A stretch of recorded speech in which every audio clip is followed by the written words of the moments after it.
Life is full of problems. They could be marital, financial, spiritual, or medical.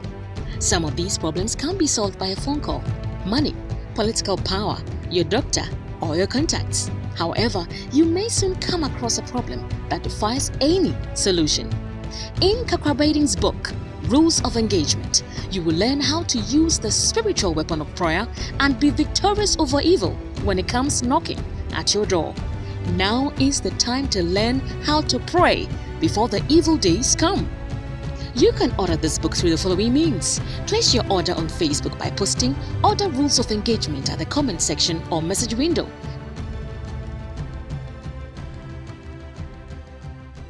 We also deliver worldwide.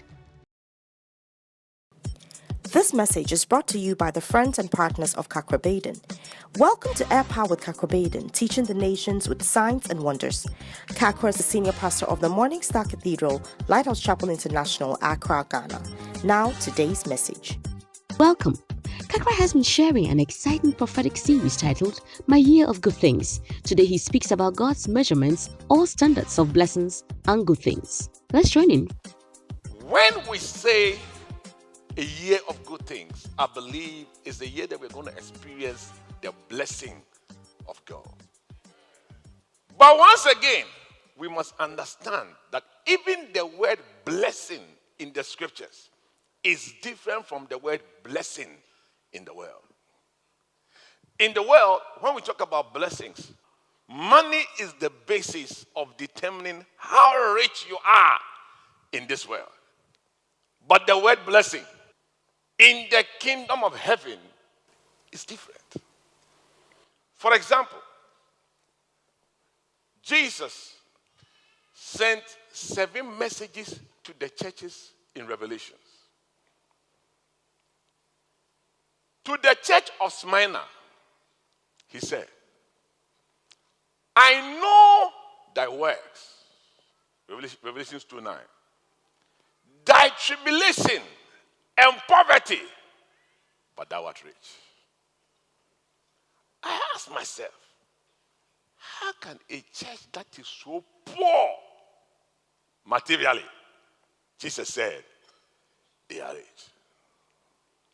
Meanwhile, in one of the churches, the church of Laodicea, he said, in Revelation 3:17, thou sayest, I am rich and increase with goods and have need of nothing, and knowest not that thou art wretched, miserable, poor, blind, and naked. Which means you can have money and be poor and you don't know. Because he said, thou knowest not. When I read about these 2 churches, one was very rich, but Jesus said, by the standards of heaven, they are very poor. One was also poor, but Jesus said, by the standards of heaven, they are very rich. Like the rich fool. If the rich fool were in Ghana, he would have been voted the richest man in Ghana, or he would have been voted fourth rich list. You have gone to number 1. But in heaven's sight, he was the biggest fool in the earth. Luke 12:15, Jesus said, take heed and beware of covetousness. For a man's life consisteth not in the abundance of his possessions. So in other words, he said, when we say a year of good things, don't let our measurement be based only on money. Then he gave an example. The ground of a certain rich man brought forth plentifully. And he thought within himself, saying, what shall I do? Because I have nowhere to bestow my fruit. The guy was so rich that if he were to put his things, what's the problem? He said, this will I do. I will pull down my barns and build greater barns. I will say to my soul, soul, thou hast much goods laid up for many years. Take thy ease, eat, drink, and be merry. I mean, a lot of people can identify with it. You say, I will work hard. By 40, I should be retired and I should be enjoying. The guy had such a plan. But verse 20, God was looking at him from heaven. He said, doubtful. By earthly standards, he was the number one businessman.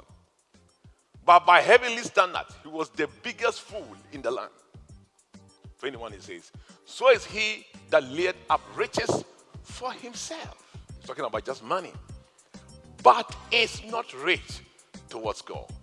Which means that in the sight of God, he is not rich. This assessment is not based on Forbes' rich list. It's based on heaven's rich list. This year, you are joining that list. I said you are joining that list. Thanks for joining us. Today we learned that we must measure good things by God's standards and not man's standards. Join us same time tomorrow for the continuation of this message. Before we leave, here's a praise report to boost your faith in the Lord. Delivered from alcoholism. Dear Kakra, I used to drink alcohol a lot, which nearly ruined my job, marriage, and other aspects of my life. Many have died in my family because of their addiction to alcohol. I wrote you concerning this, and you replied that you had prayed for me and also encouraged me to walk in the Spirit. Since you prayed for me, I have never tasted any alcoholic drink, and I believe and know that I will never drink again. I give God all the praise. Thanks for your time. You can contact us, seek counseling, ask for prayer, order today's full-length message, or order books through the following means. Call us or message us on WhatsApp to +233 55 700 9010. Send an email to info@kakrabaden.org. You can also make a regular call or send a text to +233 20 7575 215. Our office hours are 10 a.m. to 1600 hours GMT. Finally, write to us, share your testimony and how this broadcast has been a blessing to you.